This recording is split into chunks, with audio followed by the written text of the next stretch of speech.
Bismillahirrahmanirrahim. Assalamualaikum warahmatullahi wabarakatuh.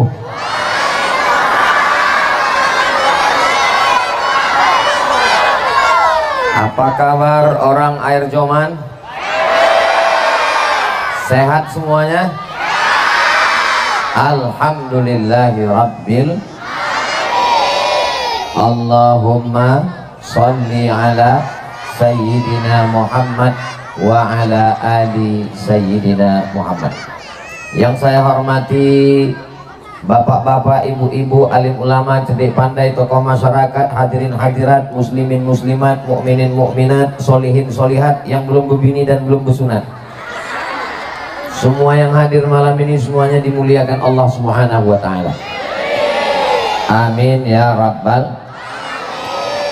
Malam ini kita akan mengaji tentang peristiwa Isra dan Mi'raj Nabi Muhammad sallallahu alaihi wasallam. Peristiwa Isra dan Mi'raj itu terjadi pada saat Nabi kehilangan dua orang. Yang tahu dua orang hilang itu angkat tangan. Siapa Pak? Ya, siapa yang hilang dua orang itu? Yang pertama istrinya namanya Khadijah. Yang kedua pamannya namanya Abu Thalib. Lalu kemudian balasan yang diberikan Allah kepada orang yang sabar, kehilangan istri, kehilangan paman, jatuh, rendah, hina, diangkat Allah naik ke Sidratul Muntaha. Itu pelajaran yang pertama. Jangan cemas kalau dijatuhkan orang, jangan galau kalau direndahkan orang. Yakinlah kepada Allah, innama amruhu idza arada syai'an ayyakula lahu kun. Ada di antara ibu yang pernah direndahkan tetangganya? Wah, banyak kali ya. Ada di antara bapak yang pernah disepelekan kawan sahabatnya? Jangan takut, jangan gentar. Tidak ada yang lebih hebat daripada ujian Nabi Muhammad sallallahu alaihi. Itu ada kotak. Duit yang masuk ke dalam kotak itu bukan untuk acara. Acara ini sudah ada biayanya khusus, tidak diambil dari jamaah. Dan duit yang masuk dalam kotak ini akan dibelikan beras, dibagikan kepada fakir miskin, yatim dan duafa. 200 paket sejak tahun 2020 sampai sekarang, tak putus sampai hari kiamat insya Allah. Yang tak ada membawa duit, masukkan ke dalamnya cincin, gelang, rantai, kartu ATM, handphone, masukkan semua. Setuju? Oh, setuju pula jamaah. Allahumma salli ala Sayyidina Muhammadin tibbil qulubi wa dawaiha wa afiyatil abdani wa shifaiha wa nuril absari wa diyaiha wa ala alihi wa sahbihi wa sallim. Itu salawat syifa dibaca untuk sakit hati. Sakit hati karena menengok kotak lewat. Bapak Ibu yang dimuliakan Allah Subhanahu wa taala, ketika Nabi menggigil kedinginan karena datang malaikat Jibril menurunkan wahyu, Iqra bismi rabbikal ladzi khalaq, khalaqal insana min 'alaq, Iqra wa rabbukal akram alladzi 'allama bil qalam, 'allamal insana ma lam ya'lam. Siapakah yang menyelimutinya di rumah? Khadijah.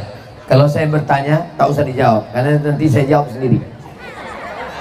Nah, kalau Ustadz Somad ceramah jangan stres waktu dia nanya.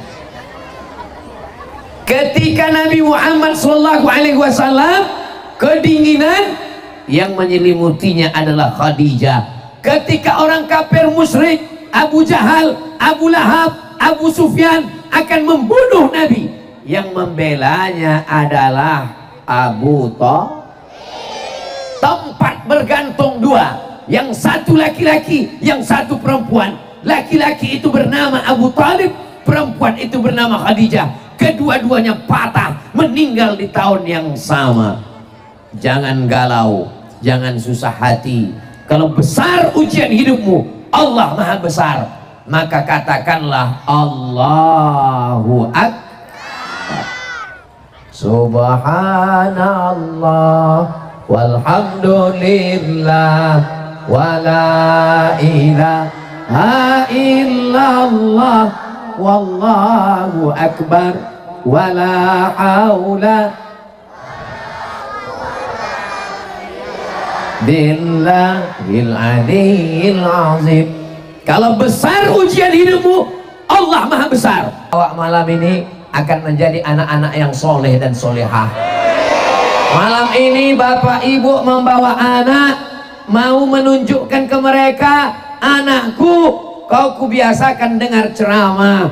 Jangan sampai nanti anak ini setelah dewasa, setelah besar, merantau ke Medan, merantau ke Surabaya, merantau ke Jakarta, nikah dia sama orang Bandung, ditanya sama istrinya, bang, ya, kampung abang di mana? Air Joman.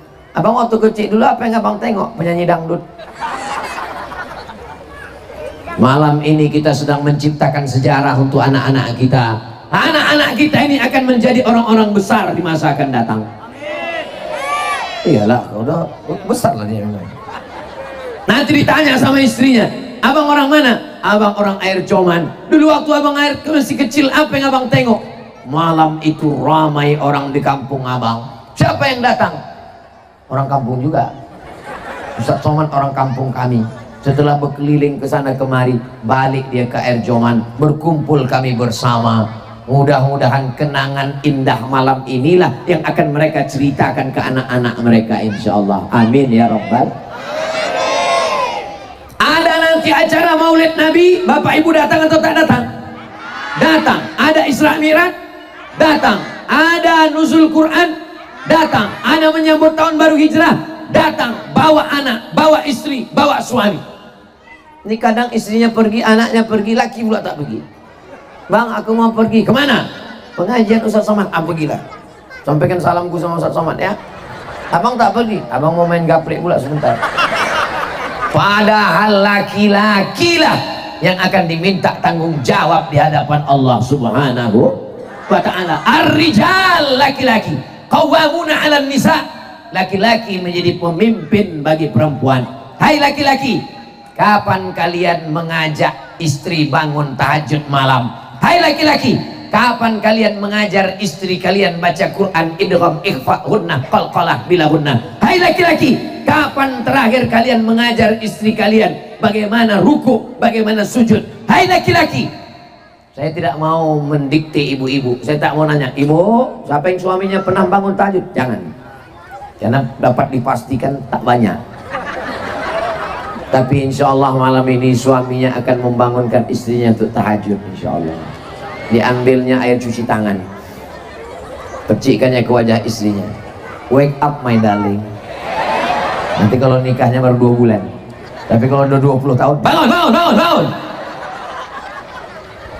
Saudaraku yang dimuliakan Allah Subhanahu wa ta'ala, inilah pelajaran yang pertama. Berapa yang Ustaz sampaikan malam ini? Hikmah Isra Mi'raj malam ini yang akan saya sampaikan. Ada 3 hikmah Isra Mi'raj. Yang pertama, kalau kau susah, kalau kau kematian, kalau kau sakit, kalau kau melarat, kalau kau dihina, itu tanda kau akan diangkat Allah setinggi-tingginya. Betul?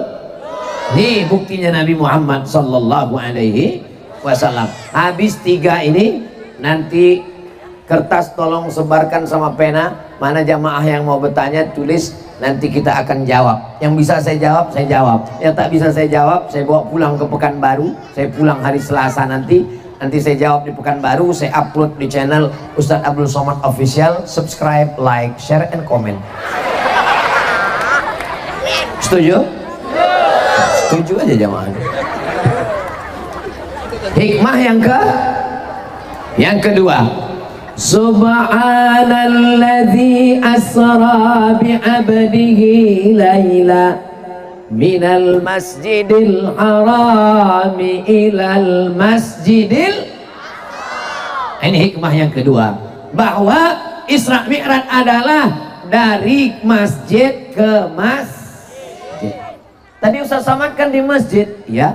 Masjid apa tadi? Masjid Ar-Rahmah. Kenapa di Air Joman tidak dibuat di dalam masjid? Karena masjidnya kecil tak muat. Maka dibuatlah di tanah lapang. Alhamdulillah, ada yang di belakang sambil mendengar sambil minum es cendol. Ceramahnya dapat, cendolnya dapat. Sambil menyelam minum cendol lah Bapak. Yang berdagang-dagang duitnya dapat, dunianya dapat, akhiratnya dapat, sesuai doa Rabbana atina fid dunya hasanah wa fil akhirati hasanah wa qina. Tapi puncak pengajiannya bukan waktu tabligh akbar. Cemana kemarin waktu Ustaz Somad di Air Joman, penuh manusia datang. Bukan, saya tidak mau mendengar itu. Saya mau ada perubahan. Besok sholat subuhnya makin ramai jamaahnya insya Allah, amin. Kalau selama ini satu shop, alhamdulillah Ustaz Somad, selama ini di masjid kami lebih banyak tiangnya daripada orangnya. Selama ini di masjid kami pemain inti dia Pak Ustadz, dia yang imam, dia yang makmum, dia yang muazzin, dia yang iqamat, dia juga yang ngepel lantai, dia juga yang membersihkan WC. Pemain inti. Di bulan Ramadan barulah datang pemain naturalisasi. Tapi insya Allah di Air Joman tadi waktu saya di masjid saya tengok penuh. Bayangan saya macam mana lah nanti di tanah lapang. Rupanya berlipat-lipat ganda dari yang di masjid.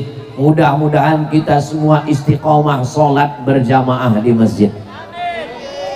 Yang sombong tidak mau ke masjid, yang angkuh tak mau ke masjid, yang congkak tak mau ke masjid, pada akhirnya jenazahnya akan dibawa ke masjid. Mana Bapak Ibu mendengar? Kepada Bapak anggota RT 1 RW 2, tolong setelah ini nanti kita akan ke warung kopi bersama-sama membawa jenazah. Ada jenazah yang dibawa ke warung kopi? Yang tak mau ke masjid, yang anti masjid, yang marah dengan masjid, mengamuk bawa parang panjang karena suara mikrofon mengganggu tidurnya, pada akhirnya jenazahnya akan dibawa ke masjid. Biasakan anak-anak kita ke masjid. Allah bisa karena, mohon maaf boleh saya bertanya, di Air Joman dari maghrib ke isya anak-anak masih ada mengaji di masjid?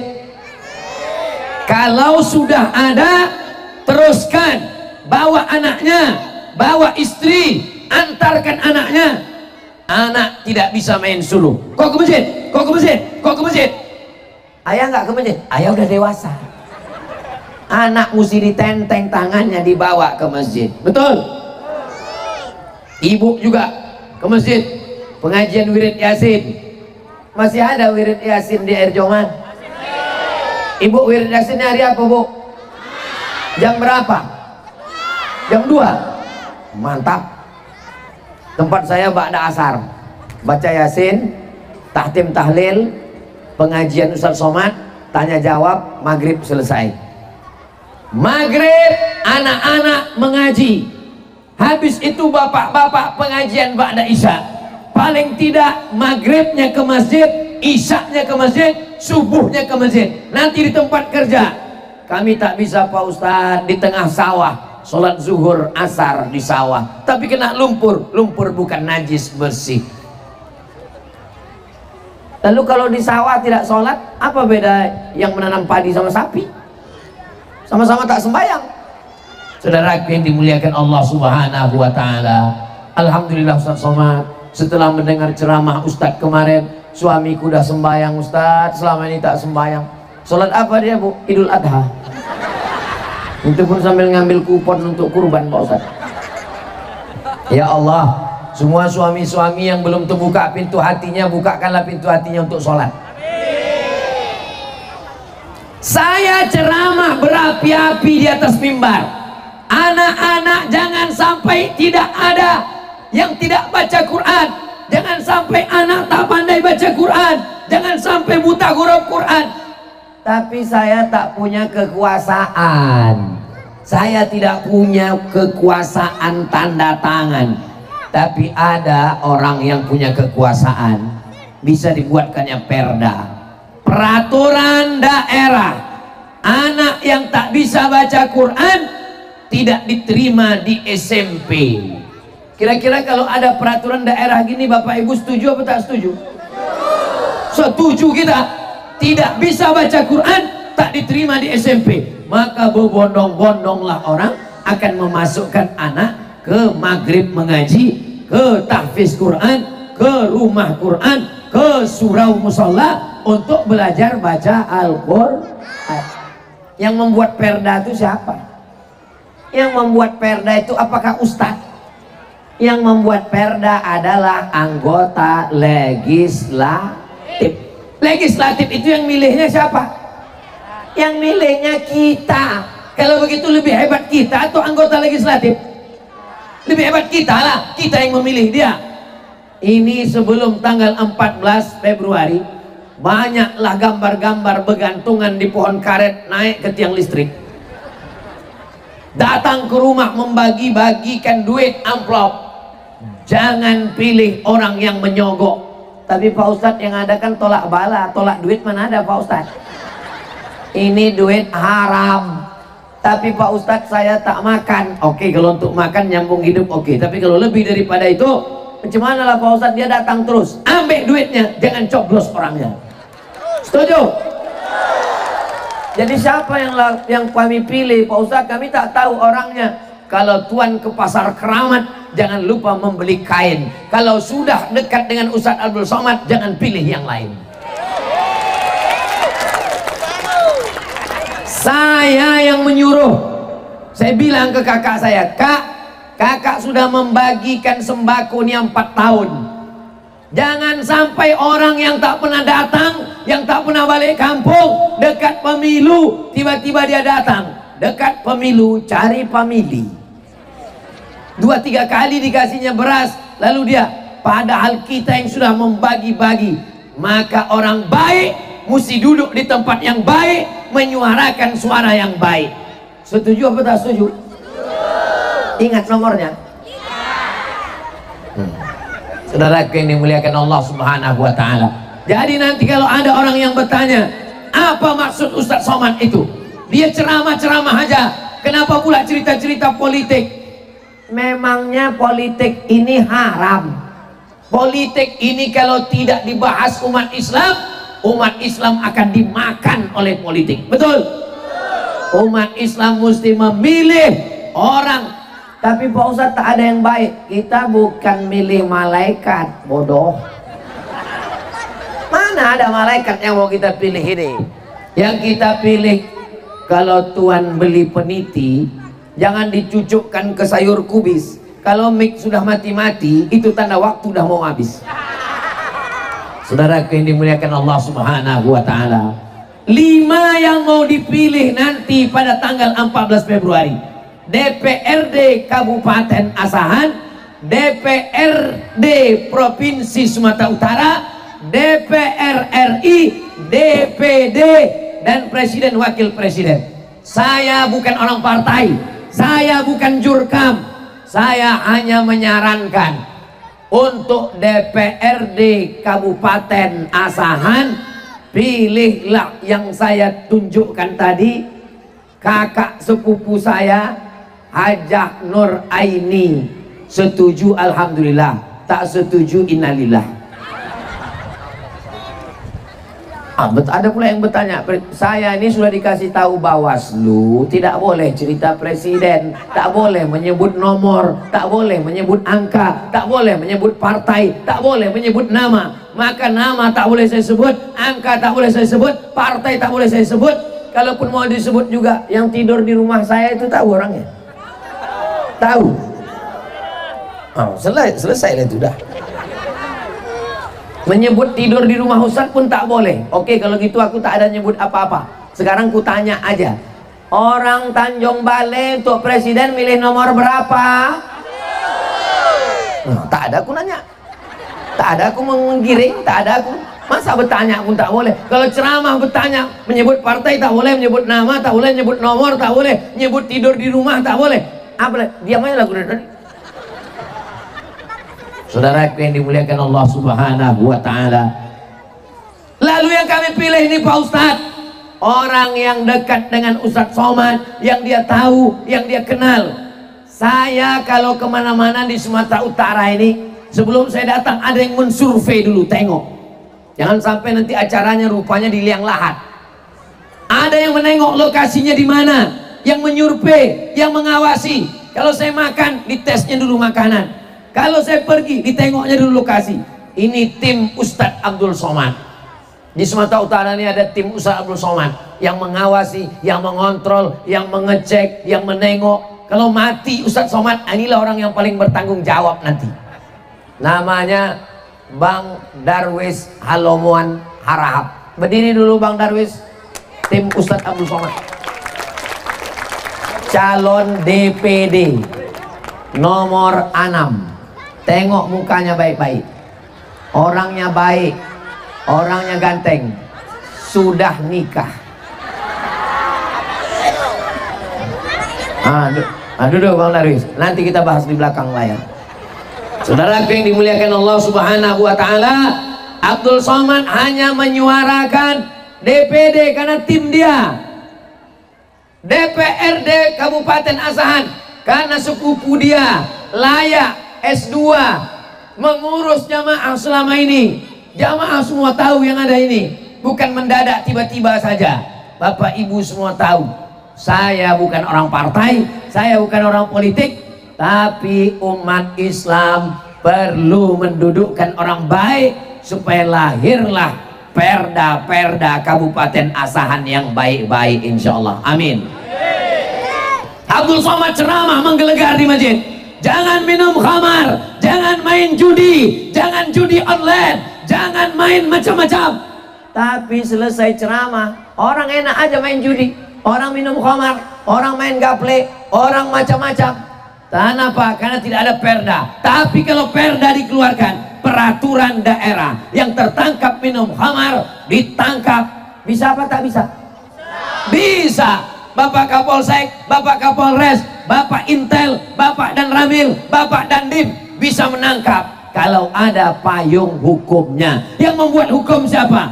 Yang membuat hukum adalah DPR. DPR yang mengeluarkan hukum itulah Dewan Perwakilan Rakyat. DPR yang cuma duduk makan tidur, itu DPR juga namanya, Dewan Pencekik Rakyat. Mudah-mudahan 2024 ini terbaik yang terpilih nanti, insya Allah. Amin. 5 menit di TPS menentukan nasib kita 5 tahun ke depan. Masih mau dibohongi? Mau ditipu? Jamaah sudah cerdas, sudah melek, sudah paham semua, insya Allah. Amin ya Rabbal. Salatullah, salamullah. Ini saya tengok 3 kamera. Ibu yang ada, bapak punya kamera, ada senternya. Hidupkan yang ada senternya. Kalau tak ada senter, bawa obor dari rumah. Salatullah, salamullah ala toha Rasulillah. Salatullah, salamullah ala Yasin Habibillah. Tawassalna bismillah wa bil hadi Rasulillah wa kulli mujahidin lillah bi ahlil badri ya Allah. Cukup, jangan lama-lama, basah ketiak. Saudara yang dimuliakan Allah Subhanahu wa Ta'ala, apa acara di air Joman tadi? Tablik Akbar Ustadz Somad. Apa yang disampaikannya? 3 yang disampaikannya. Yang pertama, kalau kau jatuh, kalau kau hina, kalau kau sakit, sesungguhnya Allah ingin mengangkat derajatmu setinggi-tingginya. Amin. Yang kedua, Isra Mi'raj adalah dari masjid ke masjid, memakmurkan masjid, sholat di masjid, dan akan disolatkan di masjid. Terakhir yang ketiga, ketika Nabi Isra Mi'raj, nampak Nabi ada orang di hadapannya daging yang busuk, berulat, benanah, berdarah, bau. Ada daging yang segar, dimakannya daging busuk, ditinggalkannya daging segar. Nabi bertanya kepada malaikat Jibril alaihissalam, wahai malaikat Jibril, ya, kenapa orang dimakan daging busuk? Kenapa orang makan daging haram? Kenapa orang dimakan daging bernanah? Padahal yang bagus ada. Inilah orang meninggalkan yang halal, istrinya ada, tapi dia tetap berselingkuh, berzina, makan haram. Apakah fenomena ini ada di akhir zaman? Apakah yang nampak Nabi Isra Mi'raj ini ada sekarang? Dulu laki-laki mau kenal sama perempuan susah, payah, jumpa, datang ke rumahnya, rumahnya berlantai kayu, pakai dinding, pakai atap, pakai tiang, pakai tangga. Bagaimana laki-laki mau jumpa perempuan saat itu? Ambil sapu lidi, cabut satu lidinya, cucuk ke atas. Kalau perempuan nengok ada sapu lidi naik ke atas, itu artinya miss call. Dulu begitu. Bagaimana cara kirim surat? Ditulis surat, dimasukkan ke dalam botol, dihanyutkan sungai. Rencananya hanyutnya ke sungai Asahan, rupanya ke sungai Siak ke Riau. Macam mana cara perempuan laki-laki mau berkomunikasi? Tulis surat di kertas, habis itu pura-pura letakkan tangan. Nanti ketika mau ke surau, ke musola, pura-pura akhirnya diambil. Masih ingat bagaimana Hayati dapat surat dari Zainuddin?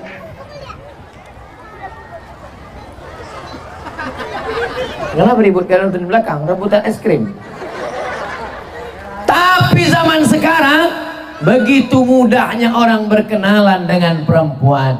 Tengok FB, say hello, hai. Macam mana suara kambing? Be. Macam mana suara ayam? Kuku kuku. Macam mana suara harimau? Macam mana suara buaya? Hai sayang. Say hello. 6 langkah setan. Pertama nasratun, yang kedua fabtisamun, yang kedua fakalamun, yang keempat fasalamun, yang keenam famau'idun, yang keenam faliqaun. Yang pertama nazratun, pandangan. Setelah memandang, fabtisamun, senyuman. Setelah senyum, fasalamun, say hello. Setelah salam, fakalamun, ngobrol. Setelah ngobrol, famau'idun, janjian. Setelah janji, fakalamun, bicara. Terjadilah apa yang terjadi. Mudah-mudahan Allah menjaga anak-anak perempuan kita.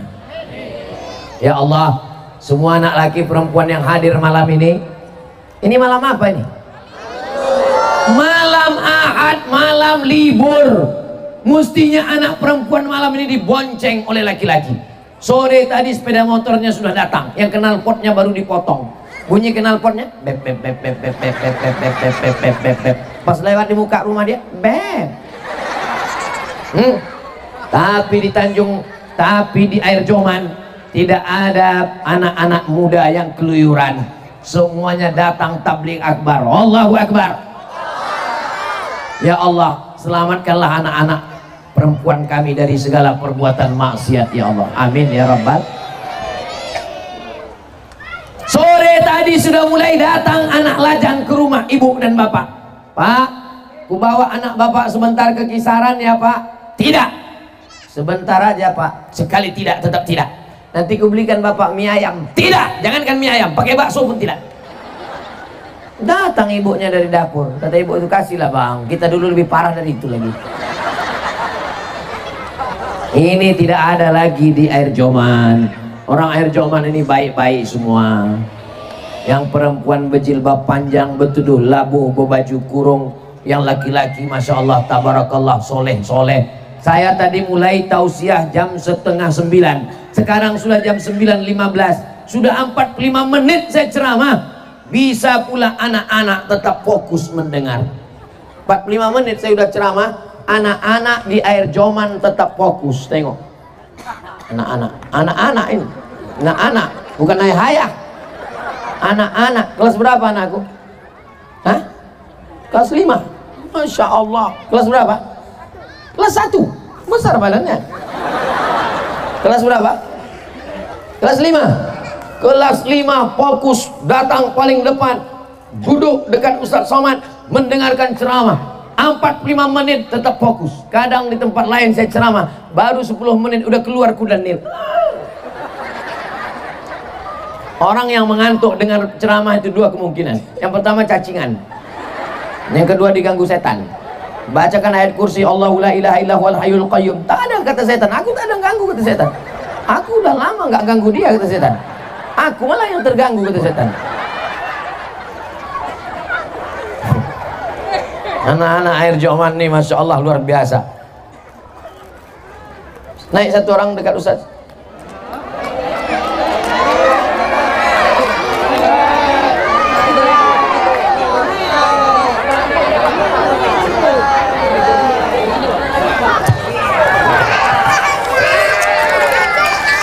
Siapa namanya? Eja, Pak. Hah? Eja. Siapa? Eja. Eja. Reza. Baca Al-Fatihah Reza. Tenang. Tarik napas panjang dulu. Nah, caranya kalau jantung kita berdebar-debar, Ustaz dulu waktu masih kecil ikut lomba baca doa kunut.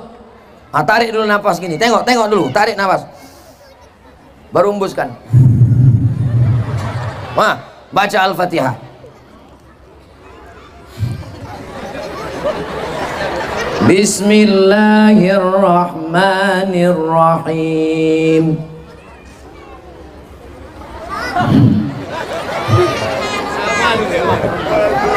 Pelan-pelan. Bismillahirrahmanirrahim. Alhamdulillahi rabbil alamin. Ar-Rahmanirrahim. Maliki yaumiddin. Terus? Iya karena na'budu. Iyyaka na'budu wa iyyaka nasta'in. Terus? Ihdinas siratal mustaqim. Siratal ladzina an'amta 'alaihim ghairil maghdubi 'alaihim waladdallin. Amin. Bagus tak bacaannya? Bagus tak makharijul hurufnya? Berani tak dia? Iyalah orang air Joman yang baca, orang air Joman yang muji. Baca surat pendek nak, kul huwallah boleh, kuliah boleh, wadduha boleh, terserah pilih. Al-Ikhlas. Bismillah. Bismillahirrahmanirrahim. Qul huwallahu ahad, Allahus samad, lam yalid wa lam yulad wa lam yakul lahu kufuwan ahad. Allahu Akbar. Mudah-mudahan Reza menjadi anak soleh.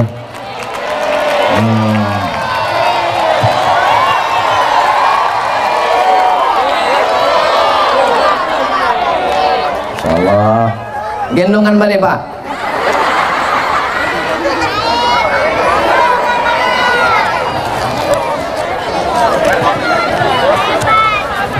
Sekarang kita jawab pertanyaan. Masih siap? Masih semangat? Takbir!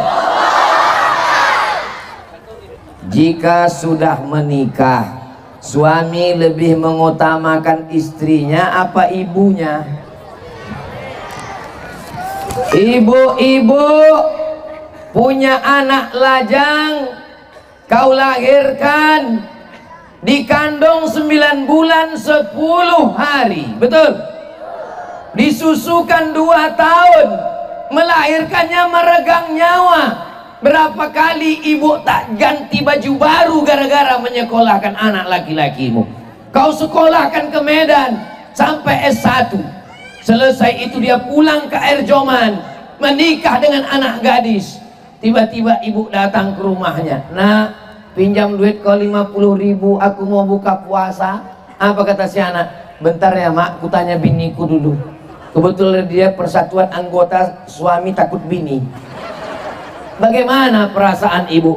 Hai kalian istri-istri yang punya anak laki-laki, sekarang kalian jadi menantu, tapi ingat 20 tahun akan datang kalian akan menjadi mertua dan kalian akan punya menantu. Jangan dipilih. Jangan kalian katakan ke suami kalian, abang pilih emak kau apa pilih aku. Kalian perempuan mesti berkata, aku milik suamiku dan suamiku milik emaknya, karena surga berada di bawah tapak kaki ibu. Jangan kau posisikan lakimu dalam keadaan sulit. Kalau kau cinta emak kau, pergi kau sama emak kau. Kalau kau cinta sama aku sama aku. Tak begitu guys. Ini bukan masalah pilihan. Semestinya mertuamu itu berkata, apa kata dia? Dulu kusangka kalau anak lajangku itu nikah sama kau, hilang anak lajangku itu, hilang anak lajangku. Tapi rupanya sekarang apa yang terjadi?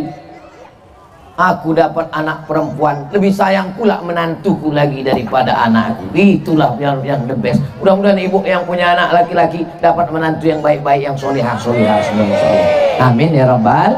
Makanya nanti adakan fit and proper test.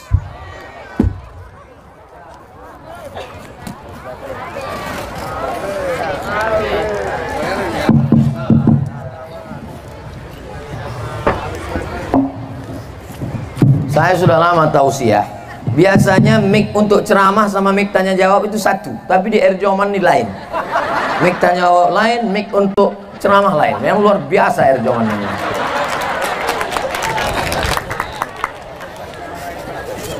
Mudah-mudahan ibu nanti kalau mau cari menantu buatkan fit and proper test. Ketua panitia Hajah Nur Aini. Tim seleksi dari Riau Abdul Somad. Nanti saya akan seleksi. Siapa nama kau? Nama saya Kausar Pak. Baca surat Inna A'tainakal Kausar. Siapa namamu? Nama saya Imran Pak. Baca surat Ali Imran. Mak panjang tuh Pak Ustaz. Tapi saya selalu dipanggil Kulhu Pak. Baca Kulhu Allah. Lulus les reza. Ibu tak bisa mengatakan kau sudah kusekolahkan, kau sudah wisudakan, masalah istri kau cari sendiri. Tak bisa begitu Bu, karena nanti ibu juga akan melihat dia sampai hari kiamat. Berapa banyak ibu-ibu memandikan anaknya 2 kali, memandikan waktu bayi, memandikan jenazah anaknya. Jangan pernah merasa berhenti mendidik anak-anak kita.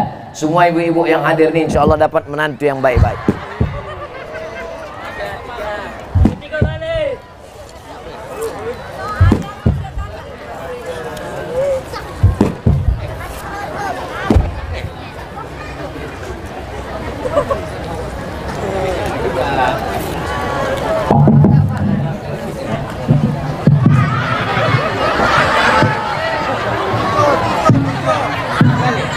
Kalau Tuhan pergi ke Madinah, jangan lupa membawa jamu ojo lali. Sudah lama Abdul Somad tausiah, baru inilah ganti mic 3 kali. Apa hukumnya melamar kerja pakai ijazah palsu? Dapat gaji, gajinya haram. Dapat pensiun, pensiunnya haram.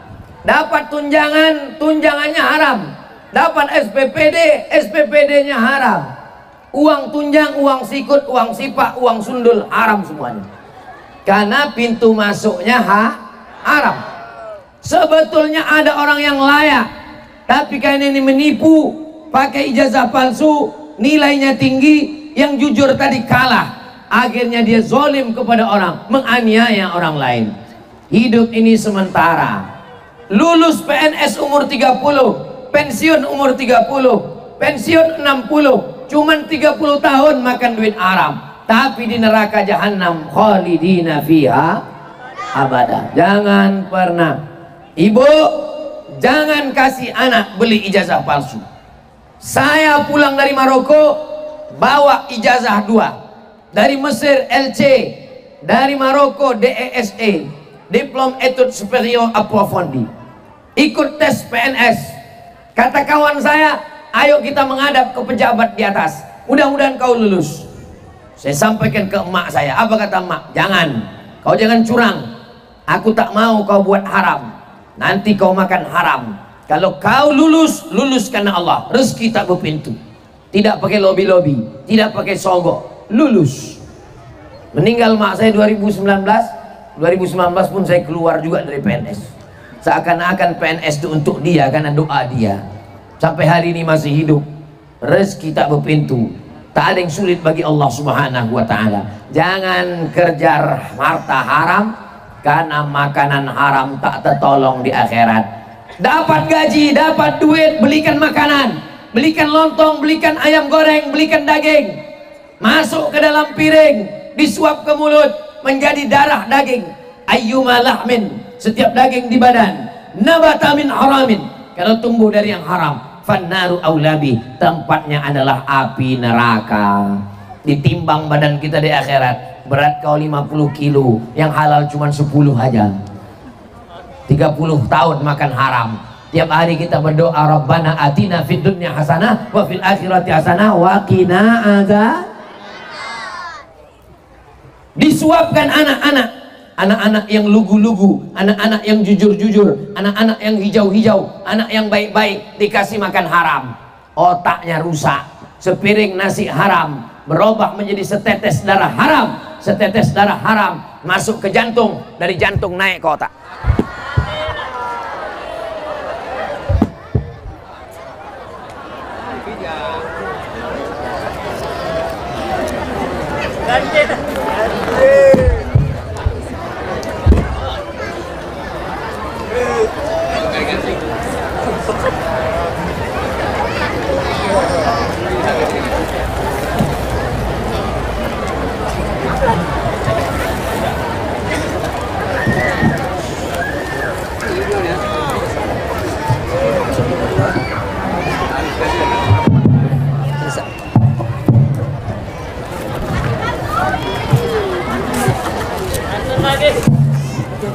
Kalau Tuhan membeli katun di pangkal titi, tak bisa lagi berpantun karena udah selalu mik nih mati.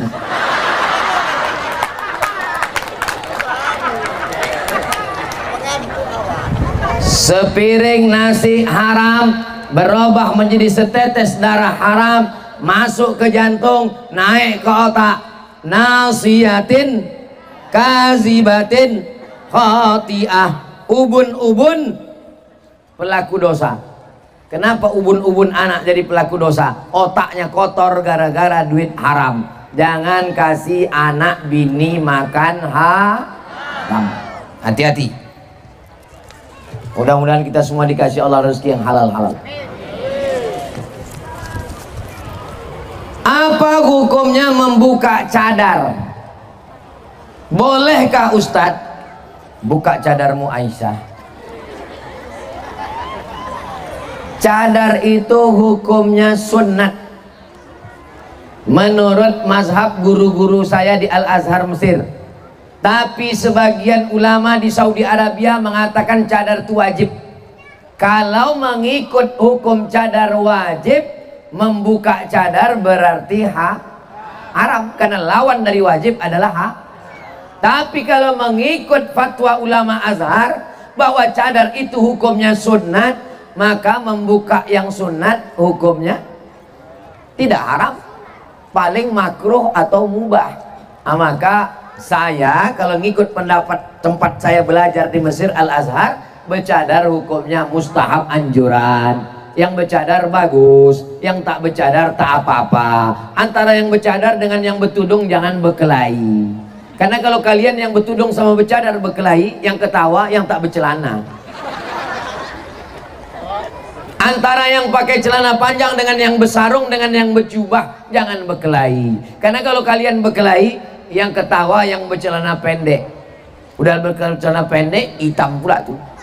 Hitam-hitam si tampuk mandis, sudahlah hitam lutut berkudis. Jadi yang bertudung sama yang bercadar, kalian mestinya berjuang untuk berusaha supaya tetangga yang belum bertudung segera jelas. Jadi kalau ikut pendapat ulama Azhar, Kalau ada yang selama ini bercadar, dibukanya cadarnya, iya nggak apa-apa. Pak Ustadz, bagaimana caranya supaya tak malas sholat? Kalau ada suami-suami yang sudah sholat, bininya tak sholat, berarti selama ini kalian satu tempat tidur sama, Nyi Blorong, Sundel Bolong, Mak Lampir, Suster Ngesot. Kalau ada selama ini ibu-ibu yang sembahyang, lakinya tak sembahyang, berarti selama ini kalian satu tempat tidur sama genderuwo, babi hutan. Mudah-mudahan dibukakan Allah pintu hatinya sholat. Kalau ada istri yang tak sholat, suami tak sholat, besok pagi bawa dia ke rumah sakit di Kisaran. Terserah mau rumah sakit apa, pokoknya tanya security mana ruang ICU. Bawa dia, bawa abang laki yang tak sembahyang, istri tak sembahyang. Buat persatuan laki tak sembahyang, persatuan bini tak sembahyang. Besok bawa dia ke ruang ICU, tunjukkan sama dokter. Nampaknya lah di situ ruang ICU, you don't see me. Disitulah baru nampak mana yang orang gagah perkasa yang sehat dulu. Waktu terbaring di ruang ICU, masuk suara azan dari menara masjid. Hayya 'alas shalah. Meleleh air mata. Ditanya sama istri, abang mau apa bang? Aku mau sembahyang. Dulu kemana aja bodoh? Dulu bukan main lagi. Di situ orang sembahyang maghrib, di situlah dia menggas. Ghairil maghdubi alaihim waladdallin. Ada mau mak berdua, mak mudah-mudahan tabrak listrik lah dia. Amin. Untunglah waktu hidupnya dulu sama istrinya baik. Apa kata istrinya? Sabar ya bang, walaupun kau tak sembahyang tak apa-apa, insya Allah bang. Tak lama lagi sebelum hari Jumat selesai nih bang, insya Allah. Ini surat tanah bang, tanda tangan ini semua. Akhirnya semua kita ini akan yang tak sembahyang pergi ke rumah sakit, tengok ruang ICU. Yang tak sembahyang bawa menengok pemakaman kubur liang lahat. Nah, mana kawan yang tak sembahyang? Bawa dia. Itu tempat kunci. Nah, udah agak dekat, senggolkan sedikit. Jatuh dia ke dalam. Kau tolak aku yang tak ada, aku nolak kau bilang. Kau jangan terpleset tadi bilang. Kalau sudah masuk ke liang lahat, tidak juga terbuka pintu hatinya. Itulah laknat di atas laknat. Khatamallahu ala qulubihim. Allah sudah mengunci hati. Kalau hati sudah terkunci, selanjutnya wa'ala telinga tersumbat, wa'ala sakit belum tentu kutukan. Boleh jadi dengan sakit Allah ingin membuka hati kita. Tapi kalau sudah hati terkunci, telinga tersumbat, mata tertutup, summum bukmun umyun, summun bukmun umyun fakatu libi subuta, tak lagi bisa melihat kebenaran. Mudah-mudahan kita semua di sini dibukakan Allah pintu hatinya insya Allah. Jangan lupa doa. Doa silahul mu'min. Doa adalah senjatanya orang beriman. Di antara doanya, Rabbi ja'alni muqimas shalah wa min dzurriyyati. Ya Allah, jadikan anakku mendirikan sholat. Ustadz Somad, iyalah enak doa pakai bahasa Arab. Kami ini nggak bisa bahasa Arab Pak Ustadz. Doa tidak perlu pakai bahasa Arab. Yang penting pakai bahasa Arab itu 4. A'udzubillahi minasyaitonirrajim. Bismillahirrahmanirrahim. Alhamdulillahirabbil alamin. Wassalat. A'udzubillah. Bismillah. Alhamdulillah. Sholawat. Habis itu doa pakai bahasa masing-masing. Ya Allah, ini anakku, lakiku, suamiku belum sholat, bukakan pintu hatinya. Bisa? Doakan kami yang namanya semoga sukses. Kenapa hadis ada yang disandarkan kepada sahabat dan tabi'in? Kalau perbuatan itu dilakukan Nabi, namanya hadis marfu. Marfu, apa namanya? Marfu. Kalau disandarkan kepada sahabat, namanya hadis mauquf. Apa namanya? Mauquf. Kalau sampai kepada tabi'in, namanya maqtu. Apa namanya? Maqtu. Nabi, sahabat, tabi'in. Itu istilah ilmu hadis. Perbuatan siapa ini? Ini perbuatan tabi'in. Mana contohnya? Bersedekah 7 malam untuk orang yang baru meninggal dunia. Itu bukan marfu, bukan perbuatan Nabi, bukan mauquf, bukan perbuatan sahabat, tapi itu adalah perbuatan tabi'in. Malam nisfu Sya'ban, ramai-ramai ke masjid. Itu bukan perbuatan Nabi, bukan perbuatan sahabat Nabi, tapi itu perbuatan tabi'in. Apakah perbuatan tabi'in boleh kita ikut? Boleh, karena mereka kalangan salaf. Yang dimaksud dengan kalangan salaf itu hidup 3 abad pertama, abad 1, abad 2, abad 3. Jadi nanti kalau ada orang mengatakan, kenapa kalian malam nisfu Sya'ban ramai-ramai di masjid? Ini hadis apa namanya? Hadis maqtu, karena sanadnya sampai kepada tabi'in. Jelas? Jelas. Kalau ada orang bilang ceramah Ustaz Somad itu tak jelas, iyalah mic-nya mati. Malam ini hidup. Jangan dengar ceramah Somad itu tak jelas, paket kau habis. Bagaimana cara mengajak masyarakat sholat ke masjid, padahal rumahnya dekat dengan masjid? Arahkan toa tuh rumah dia. Mana rumah dia? Asnya. Hayya 'alas shalah.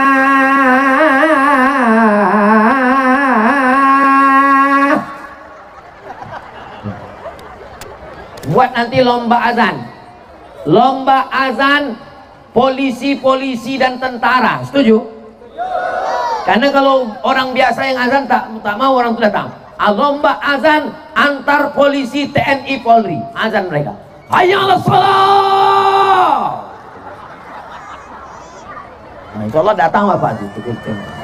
Oh, terkejut.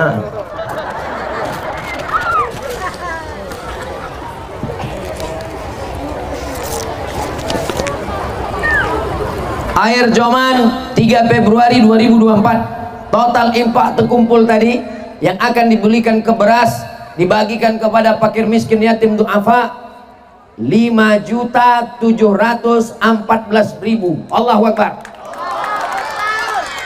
Hebat orang Air Joman nih. Tak habis-habis kertas nih, kita tengok. Bolehkah kita sebagai guru mengaji menerima upah jika sudah ditetapkan kesepakatan, sementara mengaji adalah amal? Mengaji dibayar oleh pemerintah sebagai penyuluh Kementerian Agama atau petugas dari yayasan atau masjid yang mengasih honor. Yang dibayar itu bukan mengajarnya, tapi yang dibayar itu adalah waktunya. Dia mengajar dari maghrib ke isya, besok pagi mengajar dari pagi jam 8 sampai jam 12. Yang dibayar itu bukan mengajarnya, tapi waktu dia. Sebetulnya waktu dia dari jam 8 sampai jam 12 itu dia bisa bertanam sawit, dia bisa tanam karet, dia bisa berniaga di pasar. Tapi waktunya itu dipakainya untuk mengajar. Waktunya itulah yang dibayar. Maka imam Masjidil Haram digaji oleh pemerintah Saudi Arabia. Dosen-dosen digaji mengajar. Maka begitu juga dengan guru mengaji. Guru fisika PNS, guru kimia PNS, guru matematika PNS, guru mengaji digaji 300.000 sebulan, dipotong 6 bulan sekali disunat massal. Siapa yang bisa memperjuangkan itu? Ustaz Somad dengan ceramah. Tapi yang bisa memperjuangkan itu adalah anggota legislatif. Mudah-mudahan terpilih anggota legislatif yang bisa memperjuangkan guru mengaji, insyaallah. Amin.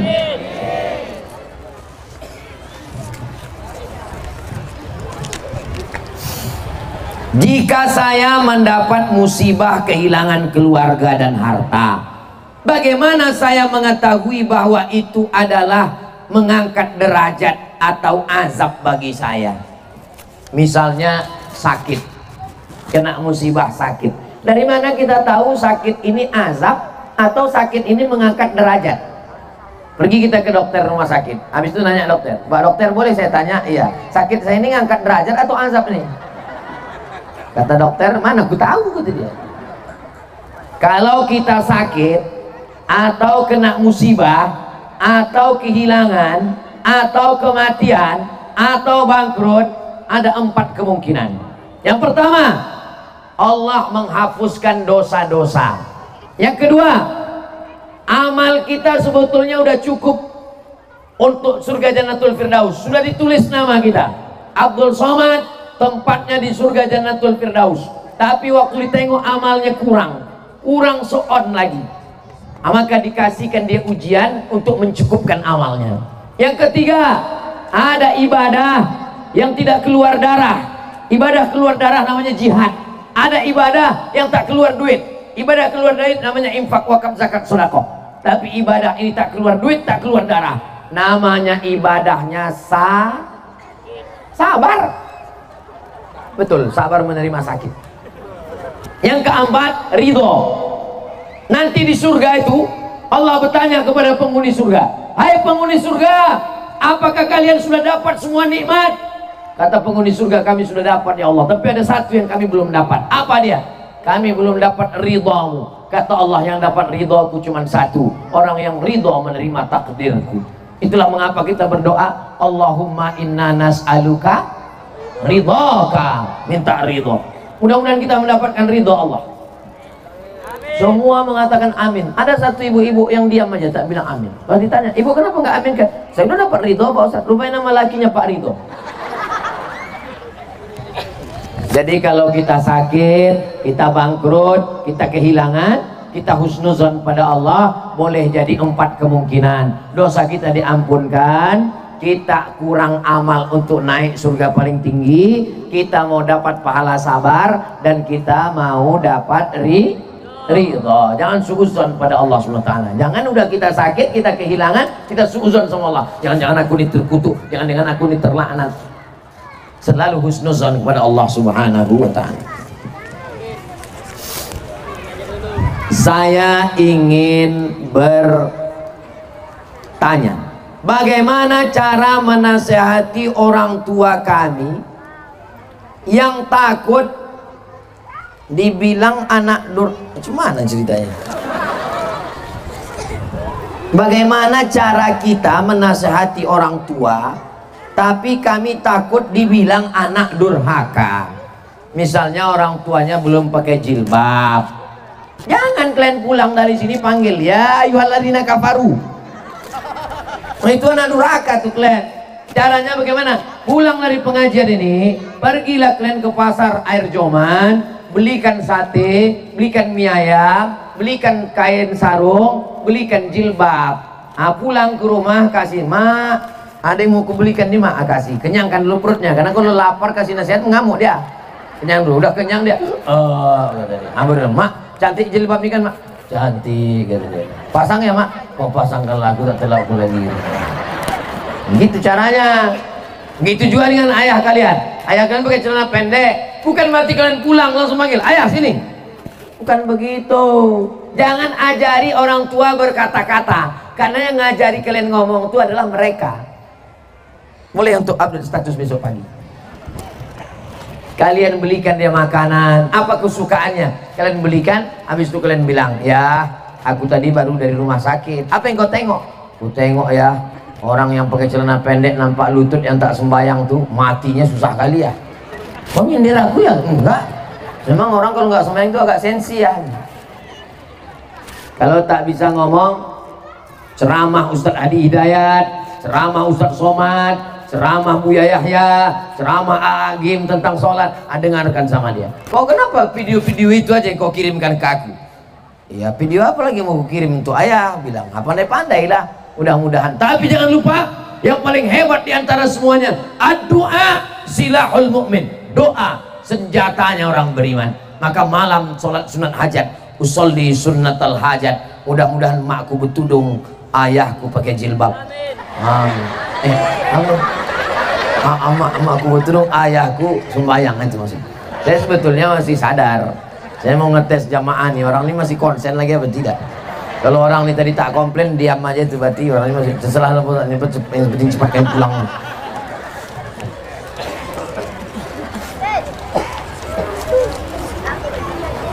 Ustadz, apa hukum menikahi kembar siam? Bukankah menikahi dua saudara kandung itu haram Pak Ustadz? Kembar siam yang lengket misalnya lengannya, nauzubillah, yang dinikahi itu dua-dua atau satu? Satu itu dinikahi, bukan berarti dua-duanya kau garap.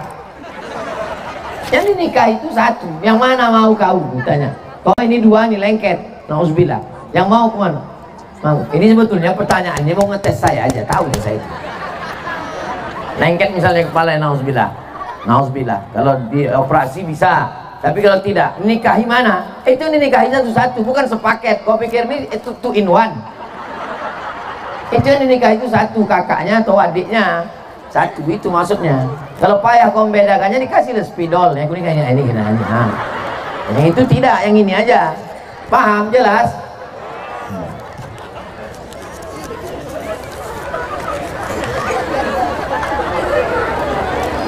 Ustadz, saya mau minta doa. Sudah 2-3 tahun 6 bulan belum juga. Nanti semua kita doakan semua yang baik-baik untuk jamaah. Kita doa, kita baca Al-Fatihah, kita bertawassul kepada Nabi, kepada malaikat, kepada orang-orang soleh, wali-wali Allah. Semua niat baik hajat kita mohonkan kepada Allah. Mudah-mudahan dengan doa bersama orang ramai ini dikabulkan Allah semuanya, insya Allah. Ketika mendapat begitu banyak ujian dari Allah, seringkali hati ini merasa tak adil akan takdir yang ada. Ini bertanya apa curhat? Jadi mohon Ustadz pencerahannya, bagaimana cara kita untuk ikhlas serta sabar menerima takdir yang ditetapkan Allah. Saya insya Allah menceramahkan tentang sabar nih sanggup saya. Tapi waktu ujian itu datang ke diri saya, tak kuat juga saya.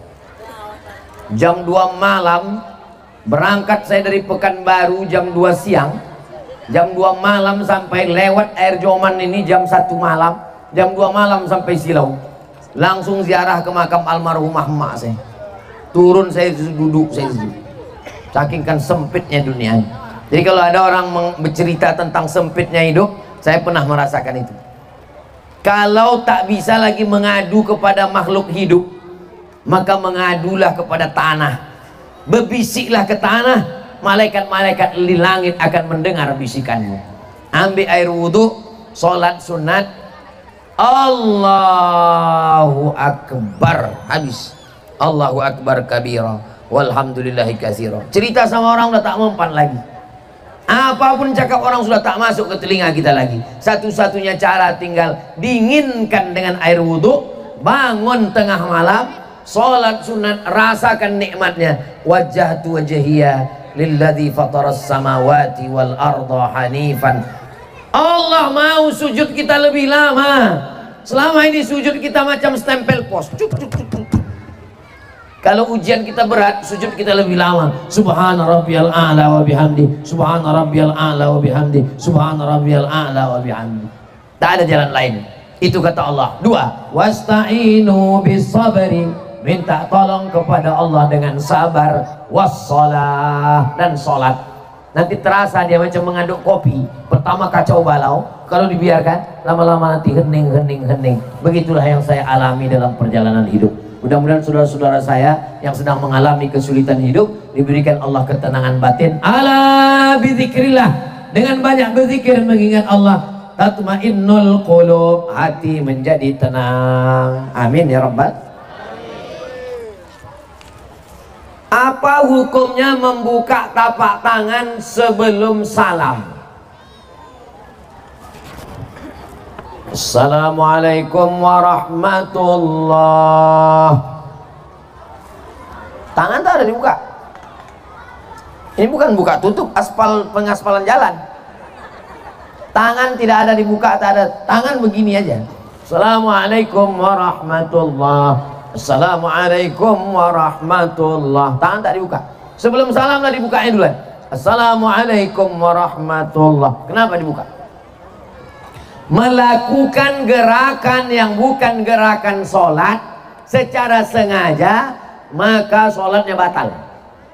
Melakukan gerakan yang bukan gerakan sholat secara sengaja, atau mengeluarkan kata yang bukan bacaan sholat, bukan bahasa Arab, maka sholatnya batal. Bismillahirrahmanirrahim. Alhamdulillahirabbil alamin. Ar-Rahmanir-Rahim. Copot. Batal. Karena keluar kata yang bukan bacaan sholat. Begitu juga dengan gerakan. Tapi gatal kali Pak Ustadz. Gatal garu sekali. Ghairil maghdubi alaihim waladhdallin. Gatal kali. Pergi ke apotik beli obat kurap. Kecuali kalau darurat, pergi camping outbound ke hutan di dalam, anak-anak pramuka camping sampai di dalam, mereka sholat berjamaah. Tiba-tiba pas sedang sholat itu ada sumur tua, tak tahu tak datang dari mana, ada orang, mohon maaf tunanetra, orang buta jalan. Maka karena darurat dia boleh bergerak lebih dari 3 kali berjalan. Ditariknya tangan orang buta tadi, diilakkannya supaya lewat. Dia lanjutkan lagi sholatnya, tak batal karena darurat. Tapi tak boleh bercakap. Jangan sini lagi ya Pak, batal. Cakap batal. Paham? Uqtulul aswadaini fi sholat. Membunuh pun dalam sholat tak batal sholat. Kalau darurat, bunuhlah 2 yang hitam waktu kau sedang sholat. Apa 2 yang hitam itu? Pertama as-su'ban, ular. Yang kedua al-aqrab, kalajengking. Allahu Akbar, nampak ular. Itu makanya sholat itu mata terbuka apa tertutup? Terbuka. Kalau tertutup mana nampak ular? Terbuka, nampak ular. Tertutup enggak? Begitu dibuka rupanya anaconda di depan. Sholat itu mata dibuka, bukan tutup.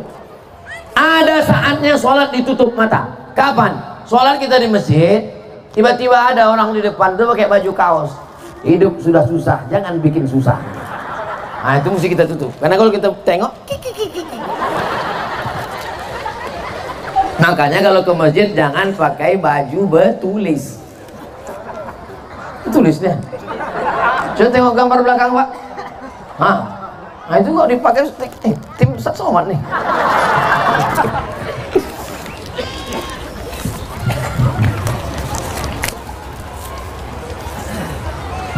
Bolehkah orang sakit menjamak sholat karena wuduknya bergantung pada orang lumpuh?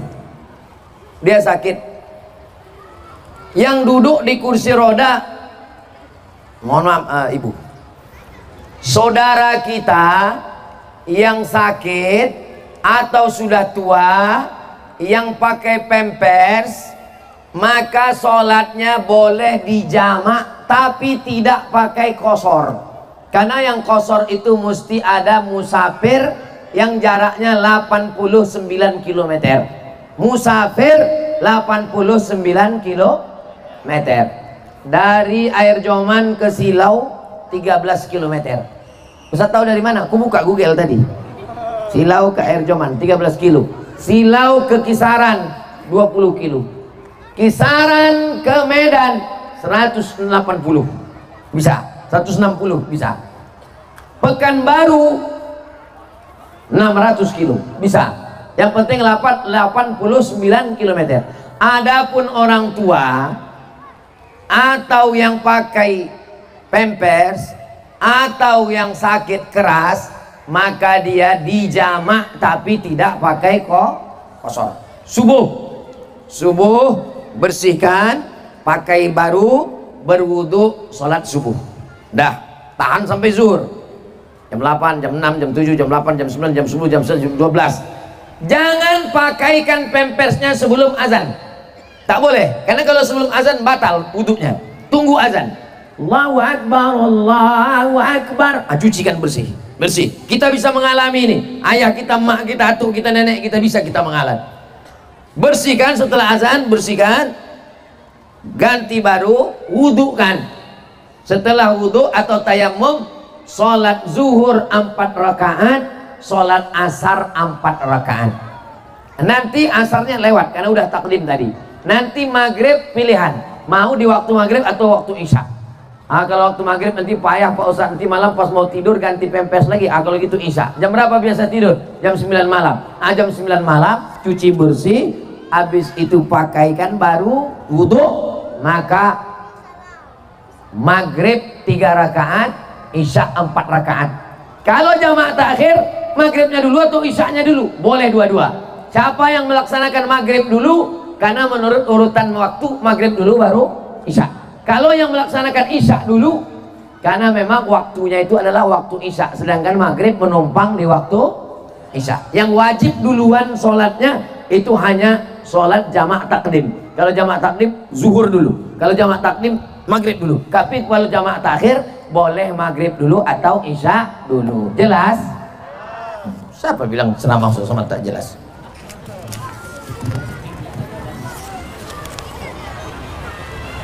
Habis, akhirnya habis juga kertasnya. Tadi saya mulai jam 8:30, sekarang sudah jam 10 pas.